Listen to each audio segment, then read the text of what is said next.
Hello friends, MS coder में आपका स्वागत है। आज की इस वीडियो में हम जानेंगे स्ट्रक्चर क्या होता है, इसको हम अपने प्रोग्राम में क्यों यूज़ करते हैं और कब यूज़ करते हैं और कैसे यूज़ करते हैं। इन सभी को हम बड़े ही डिटेल से जानेंगे। अगर आपने इस चैनल को अभी तक सब्सक्राइब नहीं किया है तो ज़रूर सब्सक्राइब कर लीजिएगा। तो यहाँ पर हमने एक क्वेश्चन लिखा हुआ है, explain structure with example and syntax. हम स्ट्रक्चर के बारे में जानेंगे आज की इस वीडियो में। इसका एक प्रैक्टिकल एग्जाम्पल भी बनाकर देखेंगे सिस्टम पर और इसके सिंटैक्स के बारे में भी जानेंगे। तो चलिए, हमने यहाँ पर कुछ पॉइंट्स लिखे हुए हैं, इन पॉइंट को पढ़ते हैं पहले हम। तो पहला पॉइंट है यहाँ पर, structure is a way to create a new data type. तो स्ट्रक्चर क्या होता है? एक ऐसा तरीका है जिसकी ज़रिए हम नए डेटा टाइप को क्रिएट कर सकते हैं। तो फ्रेंड्स, मुझे एक बात बताइए कि हमारे पास पहले से ही इतने डेटा टाइप्स है। इंटीजर टाइप का हमारे पास एक डेटा टाइप है, इसी तरह से फ्लोट टाइप का हमारे पास एक डेटा टाइप है और कैरेक्टर टाइप का डेटा टाइप है। और हमारे पास बहुत सारे डेटा टाइप सी लैंग्वेज की लाइब्रेरी प्रोवाइड कराती है। तो हमें नए डेटा टाइप की क्यों ज़रूरत है, ताकि जिसकी वजह से हमें नए डेटा टाइप को क्रिएट करना पड़ा। तो फ्रेंड, आप मुझे बताइए कि जो इंटीजर टाइप का जो वेरिएबल होगा, यानी कि जो इंटीजर डेटा टाइप है, इसके अंदर मैं किस टाइप की वैल्यू को स्टोर करा के रख सकता हूँ? केवल इंटीजर टाइप की। अगर मैं फ्लोट टाइप का कोई मेरे पास एक वेरिएबल है तो इसके अंदर मैं किस टाइप का डेटा स्टोर करके रख सकता हूँ? तो आपका जवाब होगा फ्लोट टाइप का, यानी कि ऐसे नंबर जिसमें पॉइंट लगा हो। इसी तरह से अगर कैरेक्टर टाइप का मेरे पास कोई वेरिएबल है तो इसके अंदर मैं किस टाइप की डेटा को स्टोर करके रख सकता हूँ? कैरेक्टर टाइप का। तो इससे हमें ये पता चला कि हम अपनी मर्जी से किसी भी वेरिएबल में कोई भी वैल्यू स्टोर करा के नहीं रख सकते। मतलब अगर मैं इंटीजर टाइप के वेरिएबल के अंदर कोई फ्लोट वैल्यू को स्टोर करके रखना चाहूँ तो कंपाइलर वहाँ पर एरर देगा। इसी तरह से अगर मैं किसी फ्लोट टाइप के वेरिएबल के अंदर कैरेक्टर या इंटीजर टाइप की वैल्यू को स्टोर करा कर रखना चाहूँ तो वहाँ पर कंपाइलर एरर देगा और ये गलत भी है।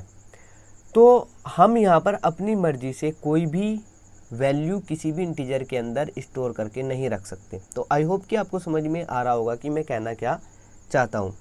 सपोज कीजिए कि हम किसी कॉलेज के लिए कोई सॉफ्टवेयर बना रहे हैं, तो उस सॉफ्टवेयर के अंदर हमें स्टूडेंट्स की जो इन्फॉर्मेशन होती है उसको स्टोर करके रखना है।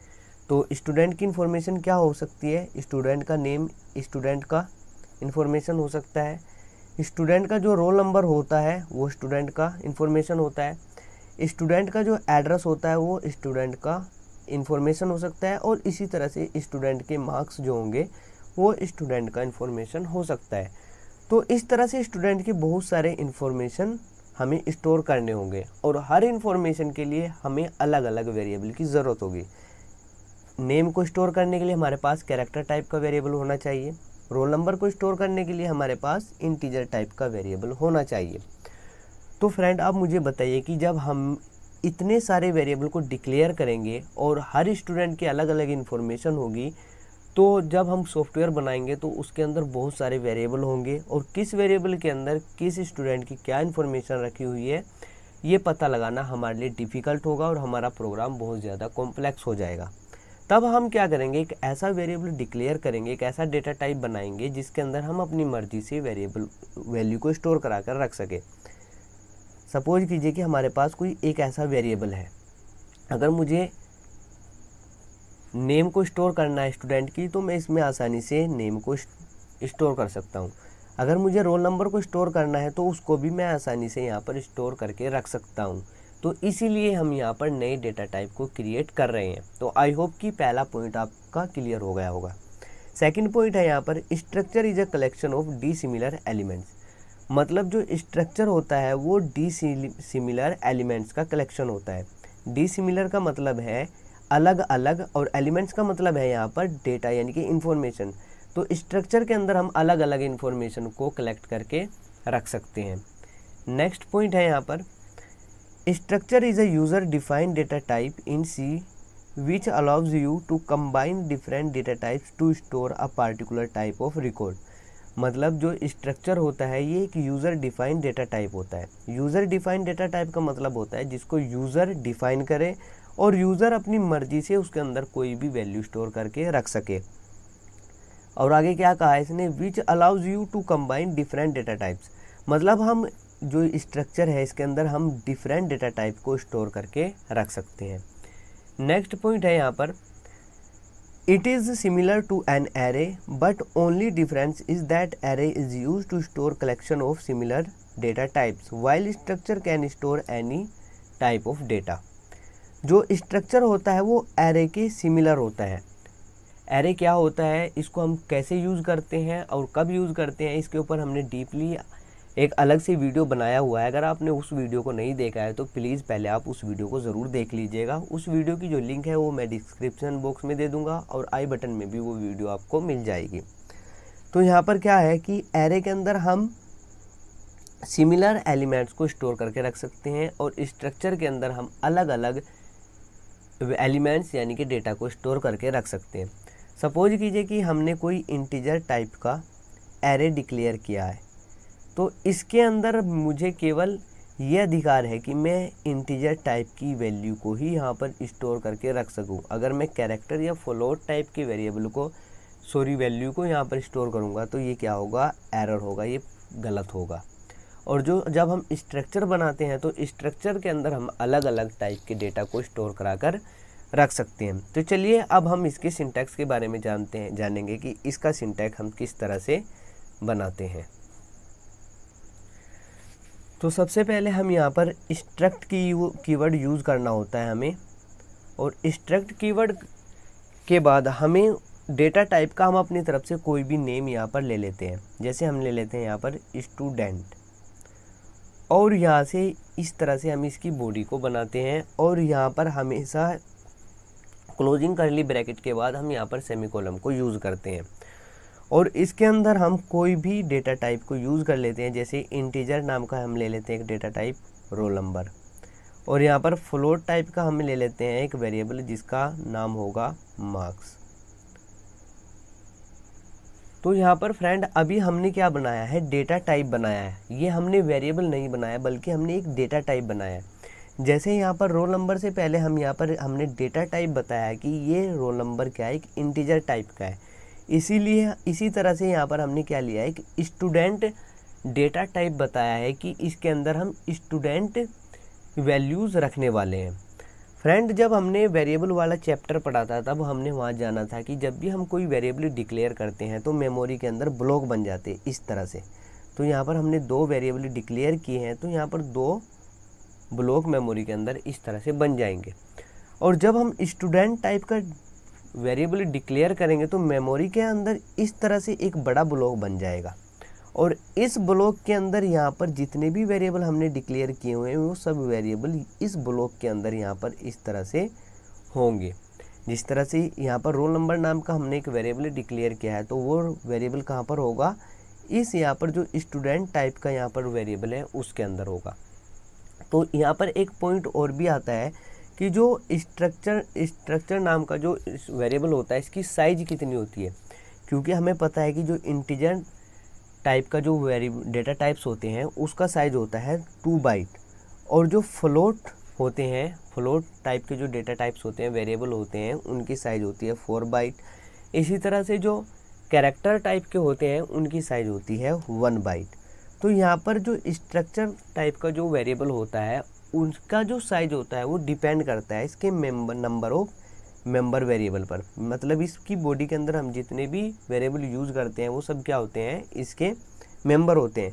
तो यहाँ पर हमने 2 वेरिएबल को यूज़ किया हुआ है, तो एक इंटीजर टाइप का है जिसकी साइज होती है 2 बाइट, और एक यहाँ पर फ्लोट टाइप का है जो इसकी साइज होती है कितनी, 4 बाइट।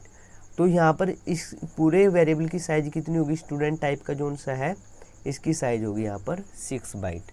तो चलिए अब हम एक इसका प्रोग्राम बनाकर प्रैक्टिकली भी देख लेते हैं। तो चलिए फ्रेंड अब हम यहाँ पर स्ट्रक्चर का एक प्रोग्राम बनाकर देखते हैं। सबसे पहले आप यहाँ पर हेडर फाइल्स यूज़ कर लीजिएगा, conio.h और stdio.h, और फिर उसके बाद हमें स्ट्रक्चर का जो हमने सिंटैक्स देखा था उसको हम यहाँ पर यूज़ कर लेते हैं, स्ट्रक्ट स्टूडेंट, और यहाँ पर हम इसकी बॉडी लिख लेते हैं, और इसकी बॉडी के बाद हम यहाँ पर हमेशा सेमीकोलन को यूज़ करते हैं। और इसके अंदर हमें उन वेरिएबल को यूज़ करना होता है जिसके अंदर हम वैल्यू इनिशियलाइज करना चाहते हैं। तो हम यहाँ पर एक रोल नंबर नाम का एक वेरिएबल डिक्लेयर कर लेते हैं और एक यहाँ पर हम वेरिएबल डिक्लेयर कर लेते हैं फ्लोट टाइप का, जिसके अंदर हम क्या करेंगे, स्टूडेंट के मार्क्स को यहाँ पर हम स्टोर करके रखेंगे। तो आई होप कि यहाँ तक तो आपको सारा समझ में आ गया होगा कि यहाँ तक हमने क्या किया है। स्ट्रक्चर का हमने एक सिंपली सी डिक्लेयर किया है। यहाँ पर जो ये स्टूडेंट हमने यूज किया है, ये स्टूडेंट यहाँ पर डेटा टाइप है, ये कोई भी वेरिएबल नहीं है। जैसे कि यहाँ पर हमने इंट यूज किया है तो ये क्या है, डेटा टाइप है, और उसके बाद हम यहाँ पर वेरिएबल को डिक्लेयर करते हैं। तो आई होप यहाँ तक आपको समझ में आ गया होगा। और फिर हम यहाँ पर मेन फंक्शन को स्टार्ट करते हैं और मेन फंक्शन की बॉडी के अंदर हम आगे की सारी कोडिंग करेंगे। तो यहाँ पर देखिए अब हमें करना क्या है, स्टूडेंट जो हमने डेटा टाइप डिक्लेयर किया है, यानी कि डेटा टाइप बनाया, इसके वेरिएबल को अब हमें डिक्लेयर करना होगा। तो वेरिएबल हम कैसे डिक्लेयर करते हैं, हमेशा हम वेरिएबल से पहले क्या करते हैं, वेरिएबल का डेटा टाइप लेते हैं। जैसे कि हमने यहाँ पर इंट लिया है, तो यहाँ पर अब हम क्या करेंगे, डेटा टाइप बताएंगे पहले। तो डेटा टाइप हमने क्या डिक्लेयर किया था अभी, स्टूडेंट। तो यहाँ पर ले लेंगे हम स्टूडेंट और यहाँ पर हम अपनी तरफ से कोई भी वेरिएबल का नाम ले लेंगे और यहाँ पर हम सेमीकोलन। लेकिन फ्रेंड यहाँ पर अभी हमने पूरा डिक्लेयर अच्छी तरह से नहीं किया है, जिसका सिंटैक्स होता है। तो अब हमें क्या करना है, स्ट्रक्ट कीवर्ड हमेशा इसके साथ हमें यूज़ करना होता है। तो यहाँ तक आई होप आपको समझ में आ गया होगा कि कैसे हम स्ट्रक्चर का सिंटैक्स लिखते हैं और कैसे हम उसके वेरिएबल को डिक्लेयर करते हैं। अब हमें करना क्या है कि यहाँ पर जो हमने दो वेरिएबल लिए हैं, इनके अंदर वैल्यू हमें इनिशियलाइज करनी है। तो वैल्यू कैसे इनिशियलाइज करते हैं, हम वेरिएबल का नेम लिखते हैं और असाइन ऑपरेटर, और इसके अंदर हम कोई भी वैल्यू अपनी तरफ से असाइन कर देते हैं। चलिए हम इसको इतना ही एग्जीक्यूट में जाके पहले कंपाइल करते हैं कि हमारा प्रोग्राम, अरे ये तो एरर दे रहा है। तो यहाँ पर देखिए, आप देख सकते हो कि ये एरर क्या दे रहा है। तो यहाँ पर ये एरर दे रहा है रोल अनडिक्लेयर्ड। मतलब ये जो रोल नंबर नाम का वेरिएबल हम यहाँ पर यूज़ कर रहे हैं, इसको हमने असल में डिक्लेयर किया है इस वाली बॉडी के अंदर और यूज़ कर रहे हैं हम इसको इस बॉडी के अंदर।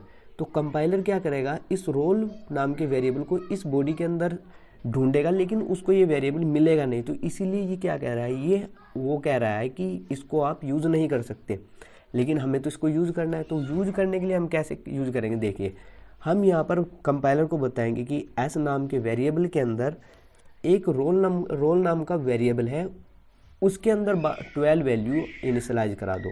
आई होप कि अब आपको समझ में आ गया होगा। एस नाम के वेरिएबल के अंदर रोल नाम का एक वेरिएबल है जो कि ये रहा, और उसके अंदर हमें क्या करना है, 12 को इनिशियलाइज कर देना है। चलिए अब हम इसको प्रिंट भी करा के देख लेते हैं कि ये वैल्यू उसके अंदर गई है या नहीं। तो प्रिंट आप यूज़ करेंगे और यहाँ पर आपको पता है कि हमेशा %d यूज़ करते हैं इंटीजर वैल्यू के लिए, और उसके बाद हम कोमा से सेपरेट करके उस वेरिएबल का नाम लिखते हैं जिसके अंदर हमें जिसकी वैल्यू हमें प्रिंट करानी होती है। तो यहाँ पर हमें किसकी वैल्यू प्रिंट करानी है, इसकी वैल्यू, यानी कि एस नाम के वेरिएबल के अंदर, डॉट का मतलब होता है अंदर, मतलब एस के अंदर एक वेरिएबल है जिसका नाम क्या है, रोल, उसकी वैल्यू हमें यहाँ पर प्रिंट करानी है। आई होप कि अब आपको क्लियर हो गया होगा कि हम यहाँ पर डॉट क्यों यूज़ कर रहे हैं। इसको हम अब कंपाइल में जाके, एग्जीक्यूट में जाके जब हम इसको कंपाइल करेंगे तो हमारा प्रोग्राम देखिए कंपाइल हो गया है, नो एरर और नो वार्निंग। फिर से हम एग्जीक्यूट में जाते हैं और यहाँ पर रन पर जब हम प्रेस करेंगे तो हमारा प्रोग्राम रन हो गया है। चलिए हम इसको जूम भी करके आपको जूम करके दिखा देते हैं। तो आई होप कि अब आपको दिखाई दे रहा होगा यहाँ पर 12।